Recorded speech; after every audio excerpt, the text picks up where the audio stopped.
ගෑණිට මිනිහත් නැහැ, මිනිහට ගෑණිත් නැහැ. දෙමව්පියන්ට දරුවොත් නැහැ, දරුවන්ට දෙමව්පියොත් නැහැ. ගිහියන්ට පැවිද්දොත් නැහැ, පැවිද්දන්ට ගිහියොත් නැහැ. අත්තාහි අත්තනෝනාතෝ. තමන්ට සරණ පිණිස තමන්මයි. එතකොට බුදුරජාණන් වහන්සේගේ දර්ශනේ තියෙනවානේ. නත්ති මේ සරණං අඤ්ඤං බුද්ධෝ මේ සරණං වරං. නත්ති මේ සරණං අඤ්ඤං ධම්මෝ මේ සරණං වරං. නත්ති මේ සරණං අඤ්ඤං සංඝෝ මේ සරණං වරං. තුනුරුවන්ගේ සරණ හැර අන් සරණක් නැහැ කියලා. එහෙම තියනව නේද? තියෙනවා. ඒක අර කතාව බොරුද? තුනුරුවන්ගේ සරණ හැර අන් සරණක් නැහැ කියලා තියෙනවා. අතන කියනවා තමන්ට තමන්ගේ සරණ හැර වෙන සරණක් නැහැ කියලා. දෙකම හරි. දෙකම හරිනේ. අපිට ලෙඩක් හැදුනහම ලෙඩට බෙහෙත් තියෙනවානේ. නේ? ලෙඩේට බෙහෙත් තියෙනවා. ලෙඩේට වෙදා ඉන්නවා. හැබැයි වෙදා ගාවට යන්න එපා ලෙඩා. වෙදා ගාවට යන්න ඕනේ. මේ වෙදා ගාවට ලෙඩා යන්න ඕනේ. ගිහිල්ලා ලෙඩේ කියන්න ඕනේ. ලෙඩේ කියලා වෙදා අනුදැන වදාරන අනුමත කරන සපයන බෙහෙත් වට්ටෝරුව ඒ පිළිවෙලට ගන්න ඕනේ. එතකොට ලෙඩේ හොඳ වෙනවා. තුනුරුවනුත් එසේමයි. ඔබට පිහිට පිණිස පවතිනවා. හැබැයි පිහිට ලබා ගන්න එපා. ධර්මයේ පවතිනවා. බුදුරජාණන් වහන්සේ වැඩ ඉන්නවා. මහා සංඝරුවන වැඩ ඉන්නවා. ඒ තුනුරුවනෙන් ඔබ ලබන්න තියෙන ශක්තිය ලබන්න ඕනේ. ඒකට ඔබ කැමැත්තෙන් ලබා ගන්න මහන්සි ගන්න ඕනේ. නැත්නම් හම්බෙන්නේ නැහැ. මහා ධාරානිපාත වර්ෂාවක් වහිනවා. අත්‍යවශ්‍යයෙන්ම ගමනක් යන්නත් තියෙනවා. දැන් ගේ ඇතුලේ කුඩෙත් තියෙනවා. මොකද ගොම් වස කරන්න ඕනේ. කුඩෙත් තියනවා නම් කුඩේ අරගෙන ඒක ඉහළගෙන නොතෙමී යන්න ඕනේ. අපිට මේ ලෝකේ තියෙනවා ප්‍රයෝජනෙට ගන්න බොහෝ දේ. ඒවා අපි කැපවීමෙන් මානසිකයෙන් උනන්දුවෙන් ඒ ලබන්න තියෙන ප්‍රයෝජනයන් අරගෙන තමන්ගේ ජීවිතය හදා ගන්න ඕනේ. එහෙම නැතුව කවුරු මහන්සි ගත්තත් හදන්න හම්බෙන්නේ නැහැ නේ. දැන් බෝවත්තේ මිනිහා මහන්සි ගත්තට ගෑණි පැනලා ගියා. ගෑණි මහන්සි ගත්තට මිනිහා තියාගන්න මිනිහා ගියා. දෙමව්පියෝ මහන්සි ගත්තාට දරුවෝ තියාගන්න දරුවෝ ගියා. එහෙම නේද? දායකයෝ මහන්සි ගත්තාට හාමුදුරුවෝ තියාගන්න හාමුදුරුවෝ ගියා. සමහරු ගෑනුත් අරන් ගියා. ඔව් බොරුවක් නෙමෙයි මේක ඇත්තන්නේ. නේ? ඒක සත්‍යය. කාටවත් බෑ පුතේ එහෙම. කාවත් නිර්මාණය කරන්න, කාවත් නිමං ගෙනියන්න, කවුරුවත් පෝසත් කරවන්න, කවුරුවත් ආරක්ෂා කරන්න කාටවත් බෑ. එහෙම පුළුවන් නම් එක කුඩුකාරයෙක්වත් නැති වෙන්න එපා පුතේ අපේ ගම්වල. හිරගෙවල් තියෙන්න විදියක් නැහැනේ. වැරදිකාරවෝ වෙලා චෝදනා ලැබලා මීගමුවේ බන්ධනාගාරට ගිහිල්ලා දාලා හිටියා. ස්වභාවිකව මැරෙනකන් ඉන්න. පුනරුත්ථාපනය වෙන අයට පුනරුත්ථාපනය වෙන්න. බලන්නකො මෙවුන්ගේ කරුමේ. ඒකේ ඉන්න දන්නෙත් නැහනේ. අන්න කොටාගෙන ඒක ඇතුළෙත් මැරුණා. මරාගත්තා. මන්නම් කියන්නේ බත් කන්න දිදී තියන්න හොඳ නැහැ. අර බොහෝ රටවල් වල වාගේ ඒ නීතිය එලෙසම තියෙන්න ඕනේ. මේ ශ්‍රී ලංකාද්වීපයේ පෙර රජ දවසේ ලෞතර තථාගත බුදුරජාණන් වහන්සේ වැඩ ඉන්න සමයේ මේ ලෝකේ අනන්ත උල තිබ්බා. බුදුහාමුදුරු ගිහිල්ලා එනම් මහරජුරු පව් සිද්ධ කරගන්න එපා. රජුරවන්ට කියන්න තිබ්බේ නැද්ද ගිහිල්ලා? බුදුහාමුදුරු කියලා ඒවා කියන්න. ඒක රජුරුවන්ගේ වැඩන්නේ. රජුරුව යම් රාජ්‍ය පරිපාලනයක් කරයි නම් ඒ පරිපාලනය කරගෙන යන්නට සකසාගත් ක්‍රමවේදය තියෙනවා. ඒක ආගමට නතුයි නම් ඒ විදිහට යන්න ඇරලා නිකන් හිටියා. දැන් අපේ රටේ බැරි වෙලාවත් මරණීය දඬුවමේ නියම කරන්න කිව්වොත් එහෙම ඕන් කුලප්පු වෙනවා. මානව අයිතිවාසිකම් පැවිද්දෝ ඔක්කොම කුලප්පු වෙනවා. කුලප්පු වෙලා අර ඒ නීතිය ක්‍රියාත්මක කරන්න හදන එකට ගහනවා, උද්ඝෝෂණය කරනවා, විවේචනය කරනවා. ඒක විසිකන්න හදනවා. එහෙමනේ තියෙන්නේ. පැවැත්ම සඳහා යහපත්ව සමාජයක් නිර්මාණය කරන්න ආචාර ධර්ම පිළිහුණු සංස්කාර සමාජ ක්‍රමයක් ඇති වෙනවා. ඒක නැති කරලා නැවත නිර්මාණය කරන්න පින්නතුනි නීතිය එකට තියෙන්න ඕන. නීතිය එකට තියෙන්න ඕන. එහෙම නැතුව බෑ. ඒකනේ දේවානම්පියතිස්ස මහරජුරුව රජ වෙනකන් ඉඳලා අනුබුදු මිහිඳු මහරහතන් වහන්සේ ලංකාද්වීපයට වැඩි. නැත්නම් එන්න තිබුණේ ඊට ගොඩක් කලින්. අනිත් රටවල් වලට ධර්මාශෝක රජුරුව සද්ධර්මයේ ප්‍රචාරය කළා යවුවා. ලංකාවට එව්වේ නැහැ ඒ වෙලාවේ. හේතුව ඇයි එව්වේ නැත්තේ ඒ වෙලාවේ? නාකියෙක් හිටියේ බලන්න.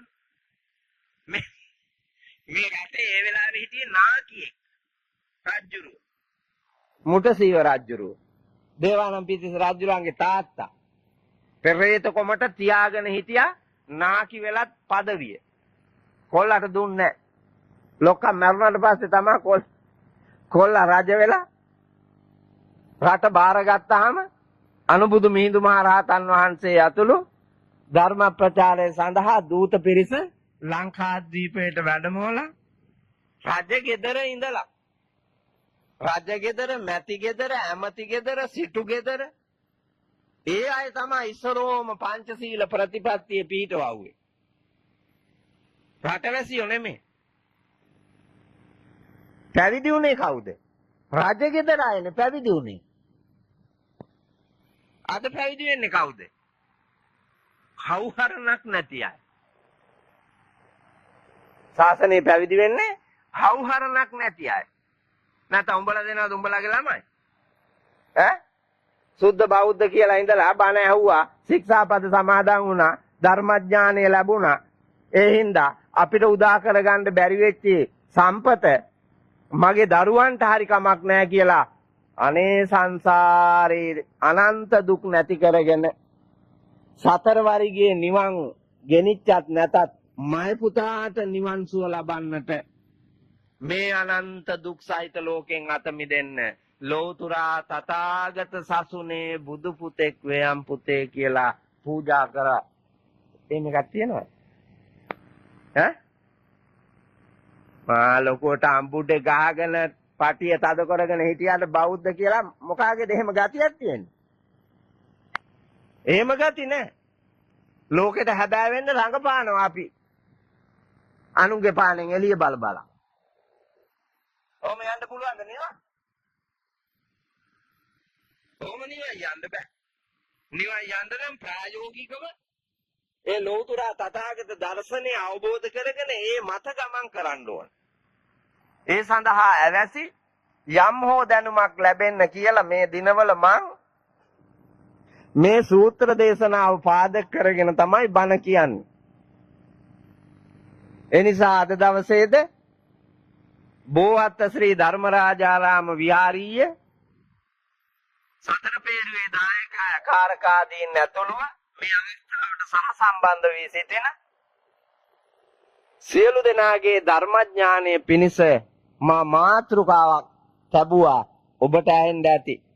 ඒ මාතෘකාවට අනුව ශ්‍රවණය කරන දහම් කාරණා මනවින් අවබෝධ කරගෙන විහාරගණේ අපවත් වී වදාළ නායක ස්වාමීන්ද්‍ර වර ප්‍රමුඛ ගෞරවනීය මහ සංඝරුවන පින්ගන්න වේනම් උන්වහන්සේලාටද පින් පිනිස මේ වේර විහාර ගම්බිම් මිඩං කලම් මම්මාවත් ඇල දොළ ගංගා කෙත්වතු ගහකොළ තුරු ලතාවෝ හදලා වඩලා තනලා අපට දායාද කරපු අපේ අම්මලා තාත්තලා අත්තමුත්තන අත්තපනත් ආදී කුල දෙටුවෝ පින්ගන්න ඉන්නවා නම් ඒ හැම දිනාටම පින් කුසල් පිනිස ඔබට මට අපට ජීවිත අවබෝධය ධර්මඥානය තුලින් ලබාගෙන මේ අනන්ත දුක් සහිත සංසාර ගමන කෙලවර කොට ලබන උතුම් අමා නිවනින් සැනසීම පිණිසම මේ උතුම් දහම් දේශනාව ධර්ම දානමය පින්කම හේතු වාසනා වේවා වෙත්වා වෙම්වා කියන හැඟීමෙන් යුක්තව හැමෝම බණ අහන්න ලෑස්ති වෙන්න.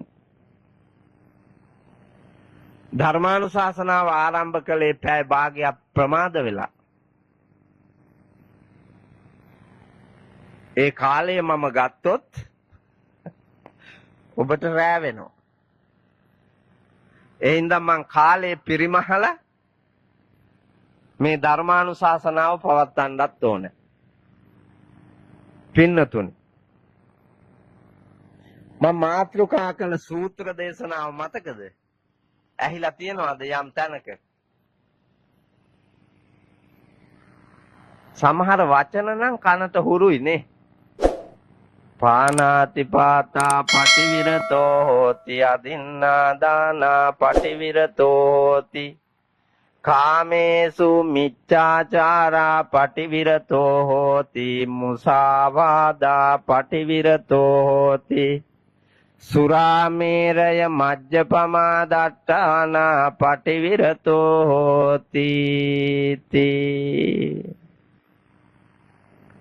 වචන භාගෙට භාගයක්ම කනට ටිකක් ඇහිලාම හුරුයි. ඒත් මේ ධර්ම කාරණා ටික ඇතුළත් සූත්‍රය ඔය නාකි උන්දලවත් ගන්න. ඔව්. සිල් ගන්න ඇවිල්ලා පන්සල් වල සරුවාට මන් දන්නවා මේ පොත පෙරලලා නැහැ. මේ පොත තියා බෞද්ධයාගේ අත්පොත මොකද්ද? බෞද්ධයාගේ අත්පොත ධම්මපදය. එන්න ලෑස්ති වෙලා බිම තියලා එන්න ඇති. අතේම තියෙන්නේ අප්පා. එන්න ලෑස්ති වෙලා තමයි තියලා ආවේ. පොත දැකලවත් නැහැ පුතා. ධම්මපදේ පොත දැකලා තියන අය මෙතන කීයෙන් කී දෙනාද ඉන්නේ? අල්ලලාවත් නැති අය කී දෙනෙක්ද මෙතන? නිකමට පොත පෙරලා ආපු අය කී දෙනෙක්ද? හැබැයි බෞද්ධයාගේ අත්පොත ධම්මපදේ. ඇයි ඒක නිතර අතේ තියාගෙන ඉන්න කියලා කිව්වේ? මුළු ජීවිතේම කියලා තියන්නේ පොතේ. ජීවිත ගමනම කියලා තියන්නේ පොතේ. මෙලොව ජීවත් වෙන විදිය, කසාද බඳින විදිය, අධ්‍යාපනය ලබන විදිය, දරුවෝ හදන විදිය, හරි හම්බ කරන විදිය, ඒවා පිරිමහන විදිය, ඒවා කවර කරුණක් සඳහා යොදන්නේ දේ යොදන විදිය, පින් කුසල් වඩන විදිය, යුතුයකම් ඉෂ්ට කරන විදිය, මේ සංසාර භයානක ගෝරතර සසර ගමනේ කටුකත්වය, ඒ කටුක ජීවන ගමන අතහැර නිදහස් වෙන්න නම් යා යුතු මඟ මේ ඔක්කොම උගන්වලා තියෙන පොත බෞද්ධයාගේ අත්පොත. නමුත් දැකලත් නැත්නම් අල්ලලත් නැත්නම් බලලත් නැත්නම් පෙරලලත් නැත්නම් මොකද දෙන්නේ? බොරුවක් නෙමෙයිද කරන්නේ? මං කිව්වා නේද අමූලික බොරුවක් කරන්නේ කියලා. හං ඇකිලිලා ඇට දිරලා කෙස් පැහිලා දත් හැලිලා බකල් ගැහිලා ජර බර ගානවා දිරච්ච කරත්ත වාගේ බොලන්. එතකොට තමා සීල් පුත. එතකොට සීල් හයිය තිබ්බ කාලේ අයියේ තිබ්බ කාලේ කුලප්පුව. එතකොට පුදුම කුලප්පුවක් තිබ්බේ. එතකොට සිල් නැහැ. නිකන් හිතලා බලපල්ලා උඹලා සිල් ගන්නවද කියලා. උඹලට තාන් අර වාගේ රැලි වැටිච්චාම තමයි සිල්. එතකන් සිල් නැහැ. එතකන් යනවා යන්න. හඹාගෙන. සිල් ඕනේ වයසේදී නේ බලන්න සිල් සමාදම් වෙන්න ඕන. සිල් ඕනේ සිල් බින්දින වයසේ. සිල් බින්දින්නේ මොන වයසේද? ළමා, ජටවර, තරුණ, මැදියම්. අනිත් එක සිල් තියෙන්න ඕනේ පන්සලේ බණමාඩුවේ නෙවෙයි. සිල් තියෙන්න ඕනේ ගේ ඇතුලේ. මිනිහා ඉස්සරහා ගෑණිනේ සිල් රකින්න ඕනේ. ගෑණි ඉස්සරහා මිනිහා සිල් රකින්න ඕනේ. දෙමව්පියෝ ඉස්සරහා දරුවෝ සිල් රකින්න ඕනේ. දරුවෝ ඉස්සරහා දෙමව්පියෝ සිල් රකින්න ඕනේ. රාජකාරී ආයතනයට ගියපුවාම රාජකාරියේදී සිල් රකින්න ඕනේ. රියදුරාට බෝගහයට සිල් පාරේ යනකොට රියදුරාට සිල් තියෙන්න ඕනේ රිය පදවනකොටනේ. එතකොටනේ සීලේ බලය ගුණය පිහිට ලැබෙන්නේ. ජීවිතේ යම් තැනකද ඒ ඉන්න තැන මිනිහා රැකිය යුතු සීලයක් තියෙනවා. ඒ තැනදී රකින්න ඕනේ. ඒක නෑනේ. අපි කරන්නේ සලුව ලෑව ඇට මාලේ දැම්මා නිලිය නළුවා වාගේ ලෑස්ති වුණා පැය කීපයකට ආවා පෙනී හිටියා ගියා මායාවක් ආවම මායන් තිබ්බ මිනිහෙක් හිටියා බුදුන් දවස මේ බෝවත්තේ අප්පලාට නෑකම් තියෙනවා